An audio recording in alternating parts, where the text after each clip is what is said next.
My name's Patrick, I'm from Dublin, Ireland, and I'm here at the Silo Summit in Kansas. Why did you come to Kansas, like we're in the middle of nowhere? Came here for the Silo Summit. The Silo Summit was organized by Hugh and Dean, essentially bringing people around to talk about processes, talk about AI, bring a lot of interesting people together to learn from each other, as well as learn from the different things that Hugh and Dean bring in terms of their experience. What is biggest non-AI takeaway? Yeah, I got to meet some really cool people for the first time. A lot of people in the kind of real estate and property management side of things, which is an area that I'm not super familiar with. Definitely got me thinking about how I can use the money that I'm generating from my business to enrich myself in the long term, start to build some generational wealth rather than just spending that money in other ways, or investing in stocks or crypto or something like that. What's the value in being around like-minded people that have that growth mindset? Bringing people together who are serious about their business and who really care about making improvements and using technology to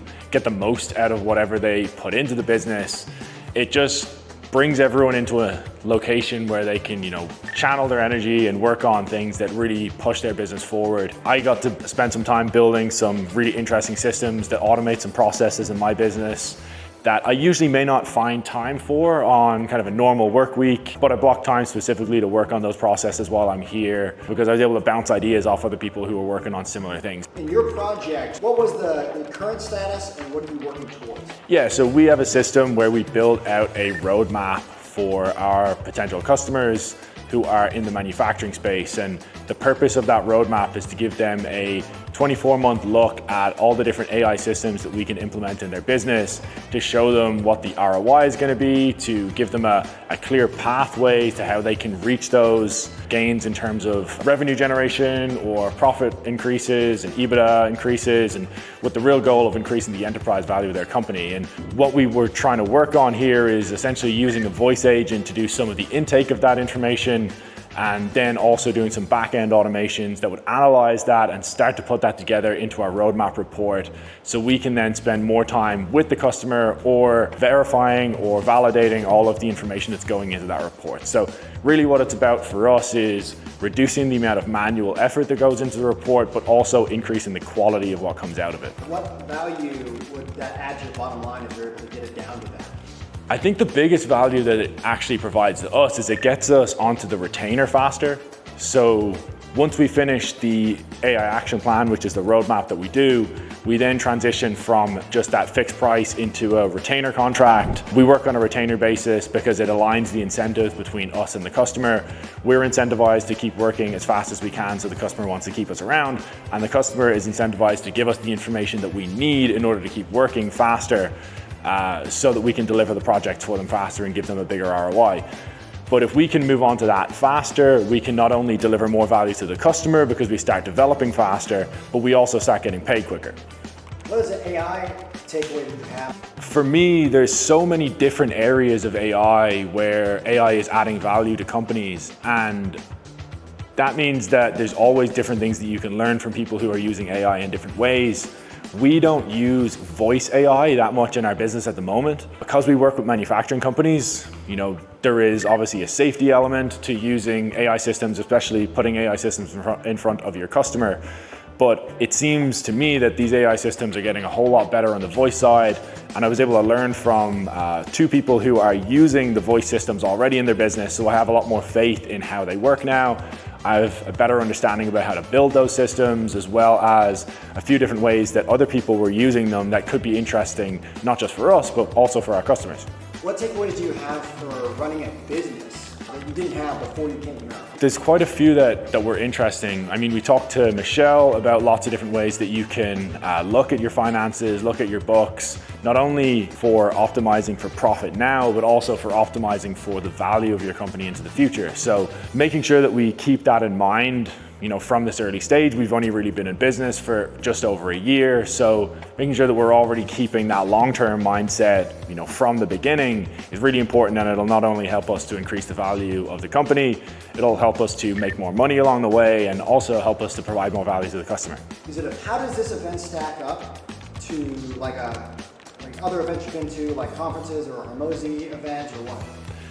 So I've been to a lot of events like this, a lot of in-person events, a lot of conferences, and I always get a ton of value, mostly from the people that I meet, the relationships that I get to build.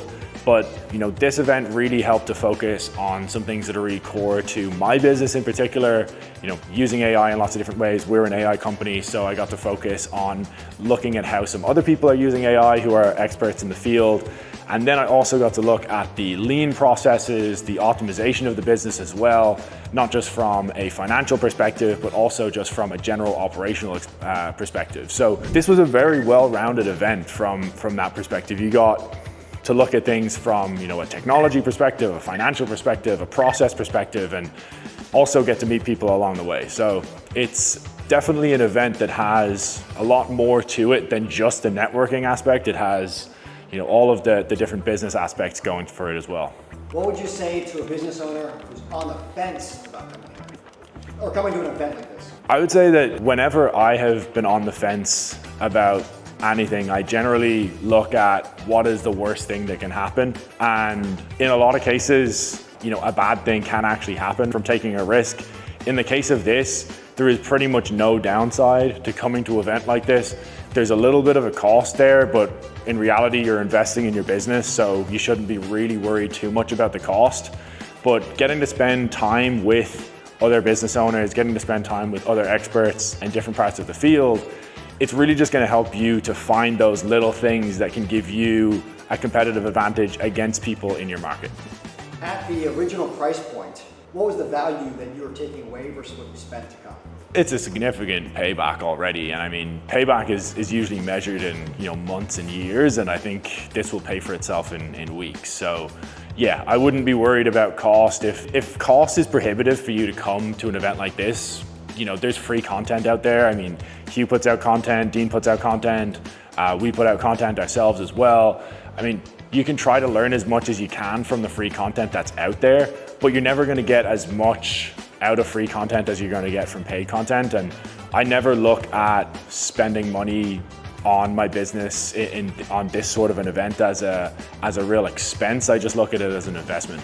I'm a manufacturing nerd. I love building things. I love technology, and to get to see a piece of history like this, especially in the process of it being renovated, it's just so cool to get to see that. I'm really looking forward to coming back next year and seeing kind of where it gets to and what the site itself looks like next year, and yeah, getting to meet more people and all that sort of thing. Awesome.